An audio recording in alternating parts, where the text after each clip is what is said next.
Hey everyone, Porsche Racer 14 here again. Just thought I'd share an interesting replay I had with my Montana. This is with my pal Orion in his Izumo. Very early in the morning match. I guess that'd be technically Sunday morning. And yeah, very, very, very interesting. So, tier 8 Lexingtons. Okay, cool. They have a Izumo. We have an Izumo. I'm in Montana. We got North Carolina. Maybe not quite so fair. We got North Carolina. They got an Amagi. Zhao and Zhao. Atago versus New Orleans. And Kajiro versus a Gearing.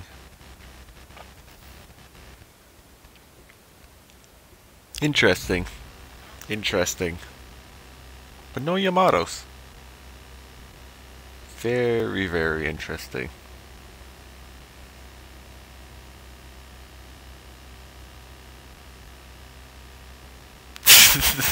And no lies there. No lies on the side chat. Pretty toasted.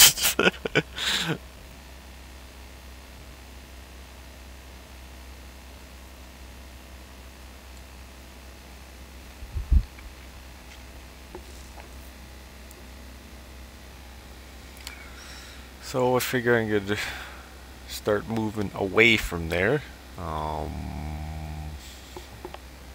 Because if I keep going that way, for sure I'm gonna run into either some cruisers that'll just burn me down, or give you some torpedoes, especially with that Zhao or Shimikaze,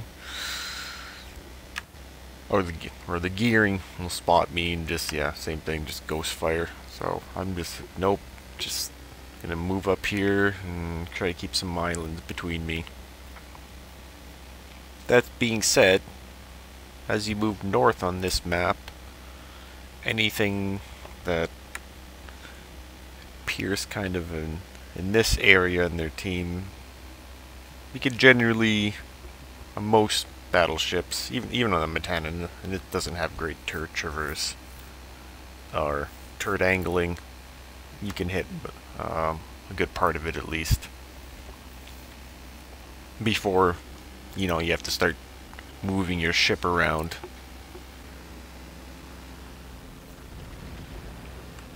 What do we got out of North Carolina? Atago. Zhao. So, can we catch one of these dudes in a turn? Or is it going to be all squirrely? It's going to be squirrely.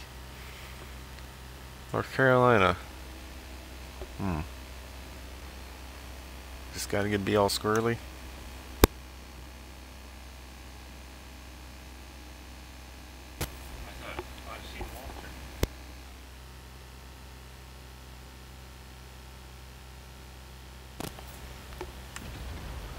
So, of course, every time I try to go pick something up here, they keep disappearing. Usually the way it is. That being said, I like the new camos on the ships. Look nice.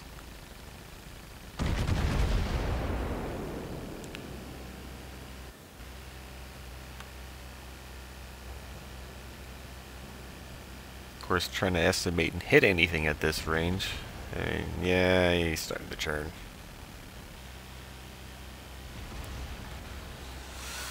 I mean, Christ, my guns are almost reloaded by the time the shells hit. Is Zhao gonna turn? Is he gonna come back? I don't know. Oh. Nah, I thought he was gonna cut the island. And I think I was manually selecting here, so it doesn't quite show up in the replay. Yeah, I did not enough lead in that Atago. Ay ay ay. That being said, my buddy Orion here is just devastating their cruisers. That was Well, it's quite the one-shot. And since he's doing fantastic at that, I'll let him do that.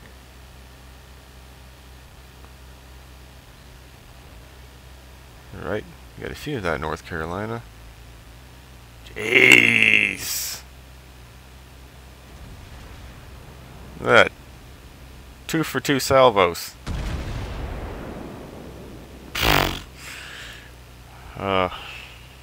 I mean, the Montana's nice, but this game gives it that American dispersion. It's honestly just a big, faster version of the...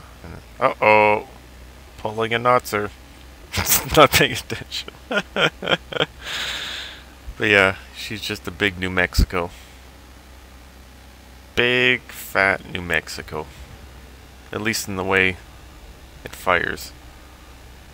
And then, yeah... Thankfully, I wasn't getting torpedo bombed here. Seems like the CVs have been going after each other.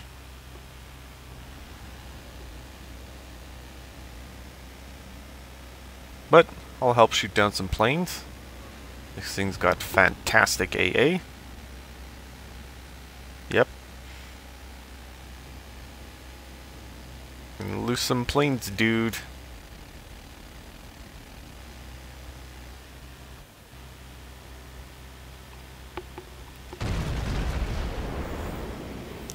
And in case anybody doesn't know, ever since the last couple patches, or the last big patch anyways, oof, you got a good chunk off of me. Well, I am showing very, very much broadside.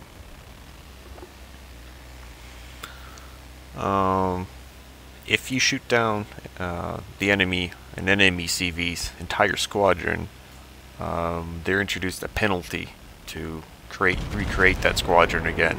So let's say, for example, it takes them 20 seconds to bring up a squadron, to refit a squadron and launch them again. Well, now they get a penalty of, I think it's like 2 minutes or something like that. So, if you see a few stray... Holy smokes, what is this? Gearing. Nice.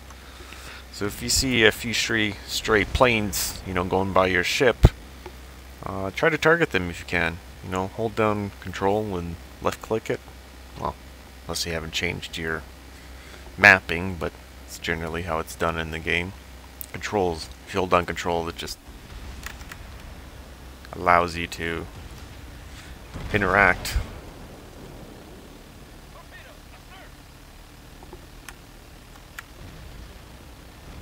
Where, if you see here, bring up the mouse, I can check out awards and, you know, things like that.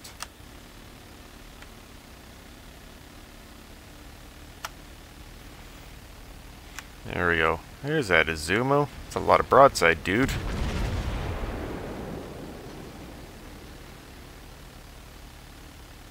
I should have moved it up a bit, but that's 2. If it would have been a little closer...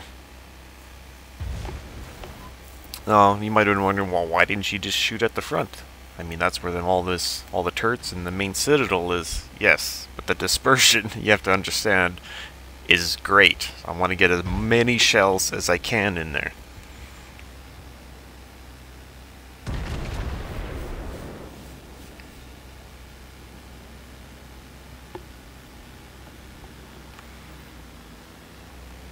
And I thought it was going to go back faster. Dang. And they're a Moggy.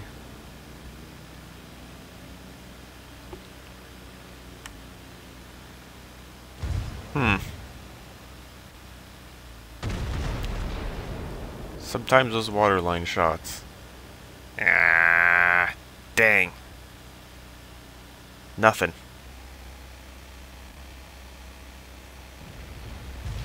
I'm trying to speed up here. Ouch, ouch, ouch, ouch, ouch, ouch, ouch. It hurts. It mega hurts.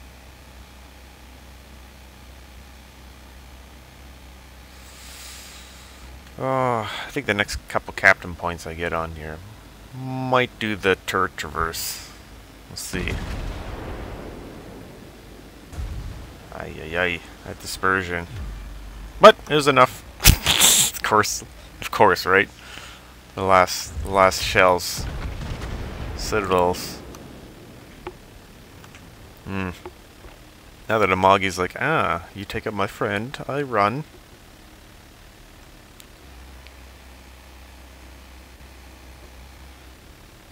Right, also running premium repair on here.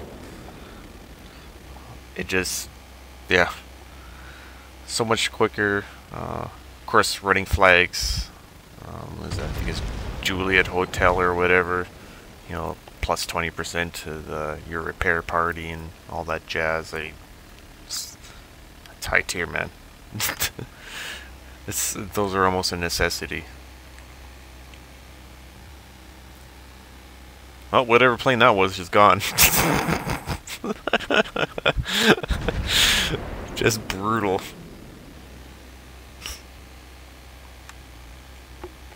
Now, I know my guns are kind of out of sync on the timing, but in one aspect, it's working good, because this guy's being all fishy every which way.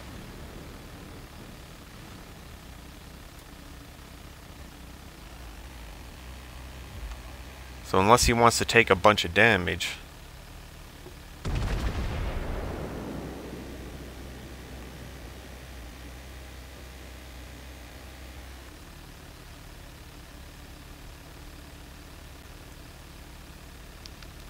That being said, sometimes just trying to get consistent damage and somebody that keeps moving.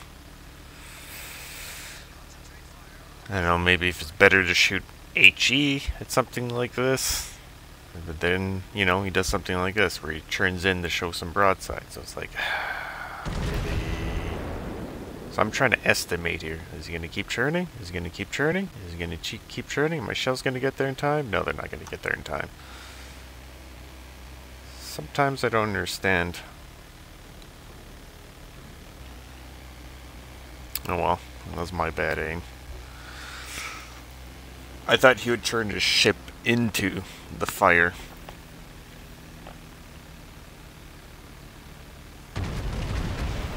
But I guess, thinking about it, he's still one of...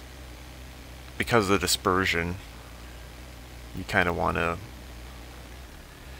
get some into the side and then some into the plunging. So if you don't want just the leading spread of the volley of the shells just to be hitting the edge, because the majority of them are just going to be in the water then. So he'll get a few plunging into the deck and whatever else, structure or whatever, and then hopefully the majority at the water line or just below the water line.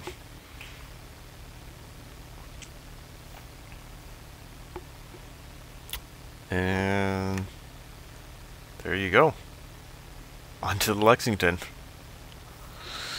So yeah, if you've played the Montana before, at least dispersion-wise, that's how it feels. If you come, well, you would be coming from the Iowa to this, you will be disappointed.